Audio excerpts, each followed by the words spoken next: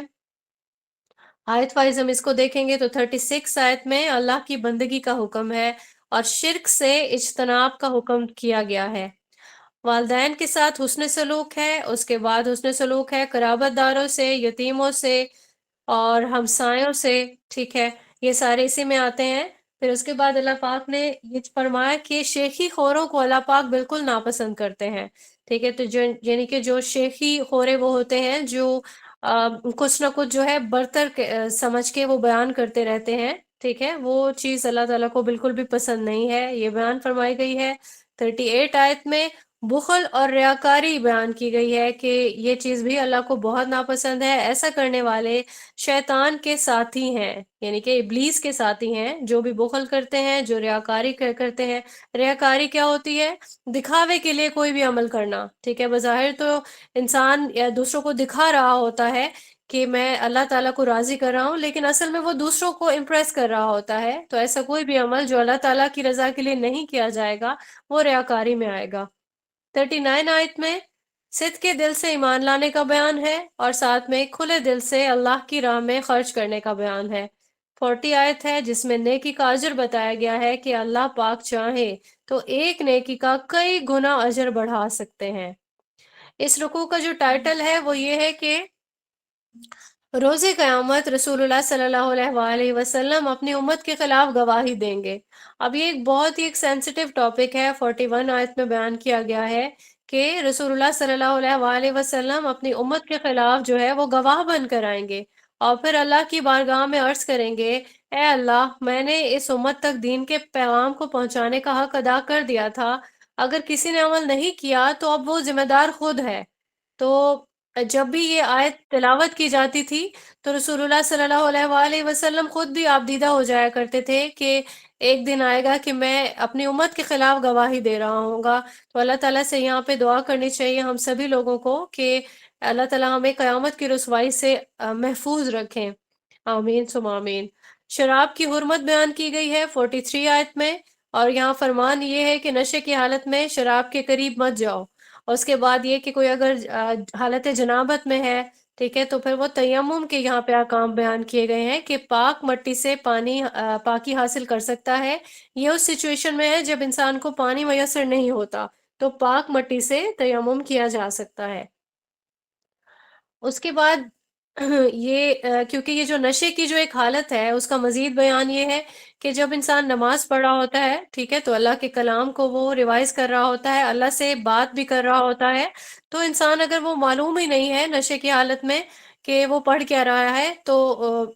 پھر وہ مطلب وہ اس کی نماز کا کوئی فائدہ نہیں ہے۔ اب یہ جو شراب کی حرمت ہے اس کے حوالے سے یہ حکم دوسرا ہے۔ پہلے ہم نے سورہ بقرہ میں دیکھا، کیونکہ پہلے جو ہے وہ شراب حلال تھی، اس کے بعد سورہ بقرہ میں پہلا حکم نازل کیا اللہ پاک نے شراب کے حوالے سے کہ شراب جو ہے وہ حرام ہے۔ اس کے بعد یہاں پہ دیکھے کہ نماز پڑھتے وقت شراب کے قریب، یعنی کہ نماز کے قریب نہیں جانا شراب کی حالت میں، یہ دوسرا حکم ہے۔ اس کے بعد شراب کو مکمل طور پر جو ہے حرام قرار دے دیا جائے گا، اس کا جو آخری حکم ہے وہ سورہ مائدہ میں موجود ہے، انشاءاللہ آنے والے لیکچر میں ہم اس کو کمپلیٹ پڑھیں گے۔ اس کے بعد ہمارے پاس رکوع نمبر 7 سٹارٹ ہوتا ہے، اس میں 44 سے لے کے 47 تک کی آیات ہیں۔ 44 آیت میں یہ فرمان ہے اللہ تعالیٰ کی طرف سے کہ یہ جو کتاب ہے یہود و نصارہ کو بھی دی گئی تھی، ٹھیک ہے، اب شریعت ان کے پاس تھی، ہم جانتے ہیں کہ پہلے جو ہے وہ ہم تورات تھی، اس کے بعد انجیل آئی، تو یہود اور نصارہ دونوں کے پاس ہی شریعت جو ہے وہ موجود تھی، اور یہ اس کے بارے میں علم بھی رکھتے تھے، لیکن ان کو دنیا کی مشغولیت بہت زیادہ عزیز تھی، بہت پسند کرتے تھے کہ وہ دنیاوی کام کریں۔ اور پھر 46 آیت میں فرمایا جا رہا ہے کہ کلام کو یہ لوگ بدل دیتے تھے۔ کیسے بدلتے تھے؟ زبانوں کو موڑ کے اور پھر کچھ کا کچھ بول دیتے تھے۔ تو یہ دین میں یہ تانا بازی کرنے کے لیے یہ سارے کام کرتے تھے، اور یہ بدلنے کا جو ایک کام ہے، یہ ان کی خباثت کو ظاہر کرتا ہے جو ان کے باطن میں موجود ہے۔ پھر شرک کی جو کچھ اور کنڈیشنز ہیں وہ یہ کہ یہ حضرت عزیر کو اللہ کا بیٹا قرار دیتے تھے، ٹھیک ہے، یہ بھی ایک شرک کی ایک قسم ہے۔ اور اس کے بعد جو ہے اللہ تعالیٰ، یہ فرمان ہے اللہ تعالیٰ کا کہ اللہ پاک چاہیں تو کوئی بھی گناہ معاف کر سکتے ہیں، لیکن شرک ایسا گناہ ہے جو بالکل بھی معاف نہیں کیا جائے گا۔ اور پھر اللہ پاک نے جو بھی شرک کرنے والے لوگ ہیں ان پر لعنت فرمائی ہے۔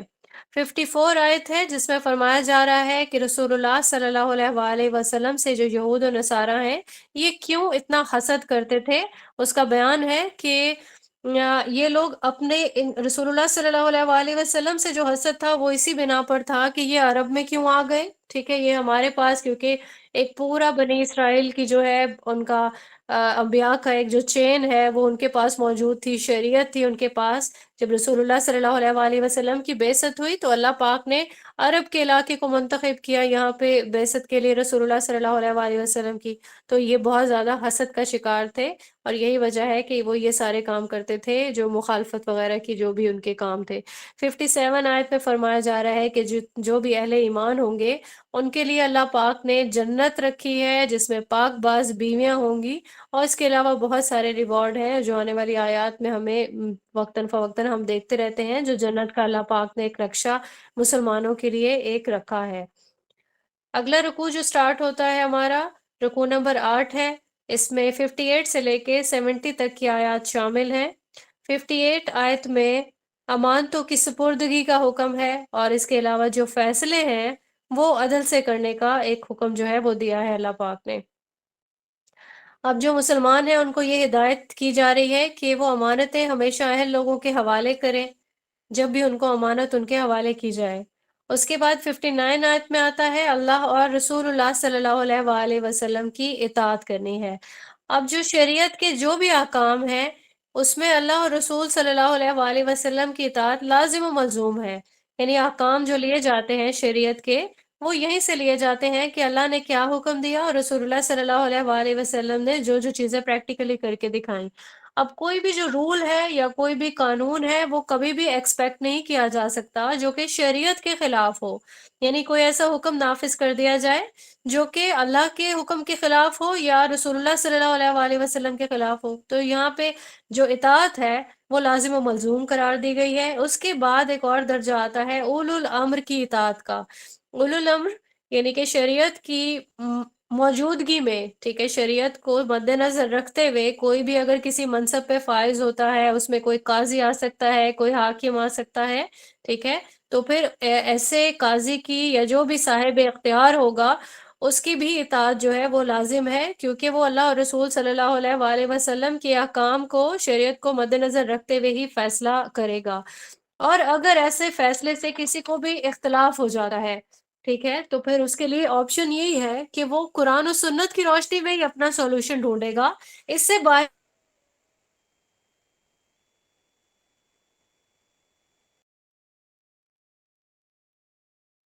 نمبر 9 میں 60 سے لے کے 70 تک کی آیات شامل ہیں۔ یہاں پہ اطاعت رسول صلی اللہ علیہ وآلہ وسلم سے گریز کرنے والوں کو منافق کہا گیا ہے، ٹھیک ہے، تو ہم یہاں پہ آیت وائز دیکھیں گے۔ 61 جو آیت ہے اس میں منافقوں کا یہ بیان ہے کہ جب بھی کبھی فیصلے کروانے کا موقع ہوتا تو ان کی یہی کوشش ہوتی کہ یہ طاغوت کے پاس جائیں۔ طاغوت سے کیا مراد ہے؟ اب یہاں پہ طاغوت سے مراد یہی ہے کہ جو اگر کسی کاہن کے پاس جا رہے ہیں، کسی مشرک کے پاس، کوئی بھی اگر سردار ہے ان کا جو کہ مشرکین میں سے ہے، یہودی ہے یا نصرانی ہے۔ منافقین کون ہے؟ آپ لوگوں کو بہت اچھے سے کلیئر ہو گیا ہوگا کہ منافق جو ہے وہ بظاہر مسلمان ہے، بظاہر وہ کلمہ گو ہے، لیکن اندر سے جو ان کی ایک جو اطاعت والا معاملہ ہے اس میں وہ خالص نہیں ہے۔ طاغوت ہر وہ چیز ہے جسے اللہ کو چھوڑ کے کسی کی ہم اطاعت کرتے ہیں، اللہ نہ کرے، تو وہ طاغوت کہلاتا ہے، ٹھیک ہے۔ تو یہاں پہ جب بھی فیصلے کرنے کا موقع ہوتا تو منافقین کی یہ کوشش ہوتی کہ فیصلہ ہمارے ہی حق میں ہو، تو وہ کیا کرتے، کسی بھی کاہن کے پاس جاتے، ٹھیک ہے، کسی بھی مشرک سردار کے پاس جاتے،